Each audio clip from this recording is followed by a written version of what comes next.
I have never had a more boring time watching the Boston Red Sox than in 2023. Like, oh my god, it just got to the point where it was annoying. Even if they strung up a few wins in a row or won like 4 to 5 games, it didn't matter and I felt nothing because I just knew they'd take that step forward just to fall 2 steps backwards. It was inevitable, and I wouldn't even say it was painful because after a point you just get numb to it all, and it felt this way for the last 2.5 to 3 months of the season. The second half of the 2023 Red Sox season felt like I was watching a movie I had already seen before and knew the ending to, and it's not even like it was necessarily a bad ending or anything. It wasn't depressing, and it obviously was nowhere near good, but rather the most mid, anticlimactic, and boring, underwhelming ending a movie could have. That was the kind of ending the Red Sox had to their season, and I knew it would end like that for months, so it almost felt pointless even watching these games, knowing the season would be a wash. It also didn't help that, honestly, the players and the overall team vibes were boring too. Something the Red Sox have been missing for a while now is some big personality and leadership among the players. David Ortiz was that guy for many years in Boston, along with Manny Ramirez, Pedro Martinez, Dustin Pedroia then came along. 2018, I'd say Chris Sale was a good voice in the clubhouse. We know he was a good voice in the dugout. Mookie Betts and JD Martinez were pretty significant. Brock Holt was an incredible personality. Like, throw away all the stuff he did on the field and the versatility he gave you, just the way he was as a person made him so likable and fun to root for. But skip ahead to 2023, and the only leadership type guy mentioned still on the roster is Chris Sale. And he's not really a leader, a voice of reason, or someone to give the boys a kick in the ass nowadays, considering, well, to start, he's never actually there or able to play because he's always hurt, and when he is on rare occasion, he's not very good like he of course once was. If there was a leader on this past year's Red Sox team, it was Justin Turner. He was a good player while also being incredibly vocal and supportive with everyone. When Rob Refsnyder, a bench bat slash utility guy, signed a contract extension this summer, Justin Turner showed up to the press conference, and I'm pretty sure he might have been the only player to do so. There's just one little slight obvious issue with Turner, which is the fact that he is clearly not in the Red Sox long-term plans, or any team's long-term plans for that matter, considering he's in his late 30s. Boston definitely had some positives this year, like Tristan Casas having an overall monster rookie season, despite the slow start and immense hate and doubt for that slow start. Young starting pitcher Brian Bayo showing some promise and potential at the big league level.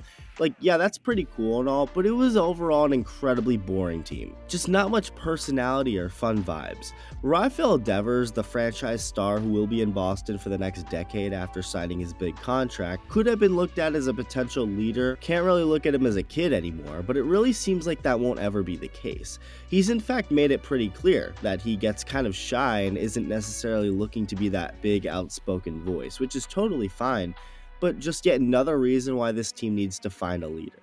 What this team needs to do is make a big move, a big splash, either via a trade or free agency.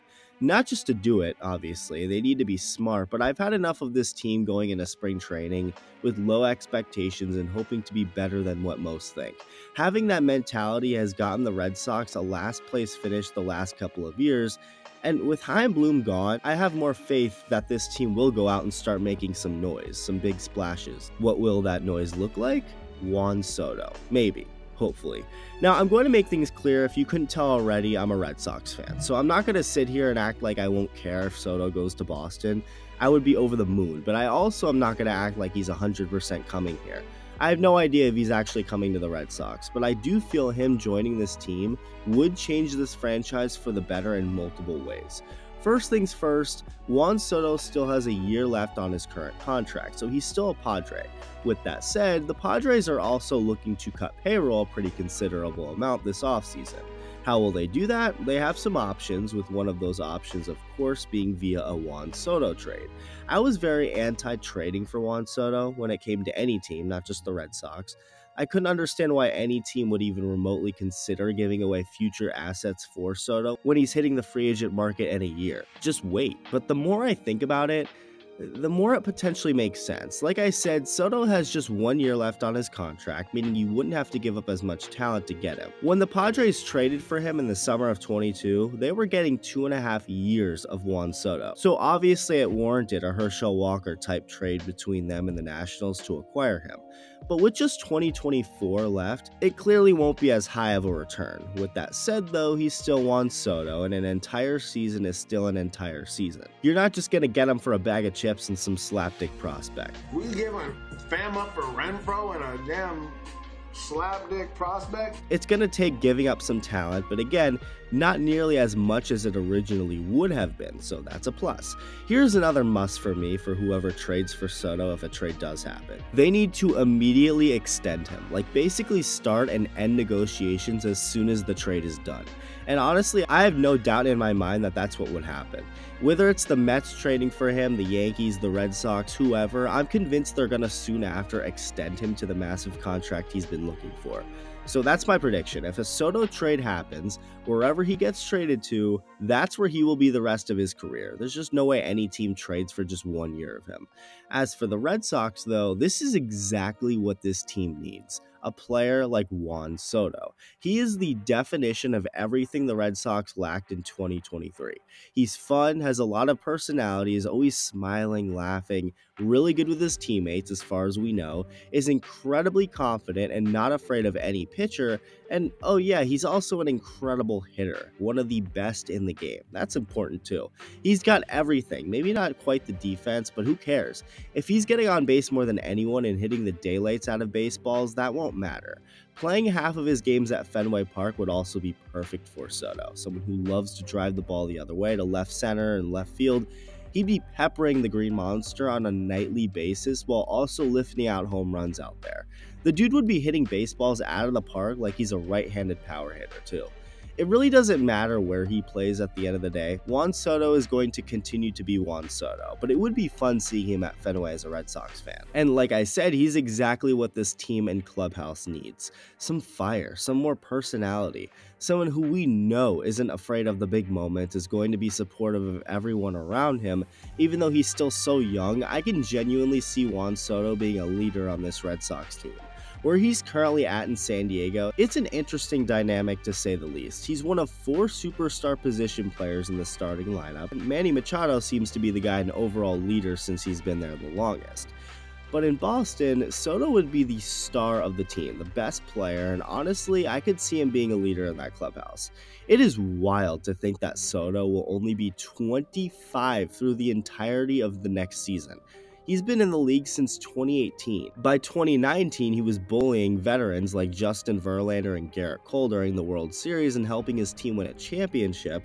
And by 2022, he was being talked about as someone who could get the biggest contract of all time. He's probably not going to get as big of a contract as Ohtani for obvious reasons, even though Ohtani won't pitch until 2025.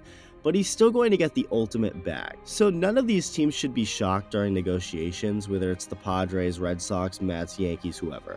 Any team who potentially trades for him better be ready to give up some insane money for Soto, and I think they will. That has to be something the front office and ownership for any team discusses before even making the trade. Juan Soto also happens to be next door neighbors with David Ortiz in the Dominican Republic. Just throwing that out there. There was also this video recently shared across social media of Soto dancing with Jason Varitek and Pedro Martinez at a party. None of this obviously really means anything, but I'm just saying. Putting all of this out there into the universe, especially since Juan Soto has honestly been my favorite player in baseball since 2019. Ever since I saw him do what he did in the biggest stage at his age, looking so confident and ready up there at the plate, he immediately became my favorite. I always hoped he'd stay a National forever, although I was happy he got to join forces with Tatis in San Diego, but him being in Boston would make me feel some things. That's without a doubt. I can't be getting my hopes up though, I'm just setting myself up for disappointment, so we'll see what happens. Juan Soto doesn't need the Red Sox, he's gonna get his money regardless, but the Red Sox most definitely need Juan Soto, or at least very well could use him on their team and in the clubhouse. He'd obviously make this lineup automatically better, much better, but he would also make this team way more fun and marketable. Everything about the guy is just purely good vibes, good energy, and he really could get the Red Sox out of the basement where they currently sit in the American League East. Let me know what you think. Thank you for watching, and I'll see you in the next video.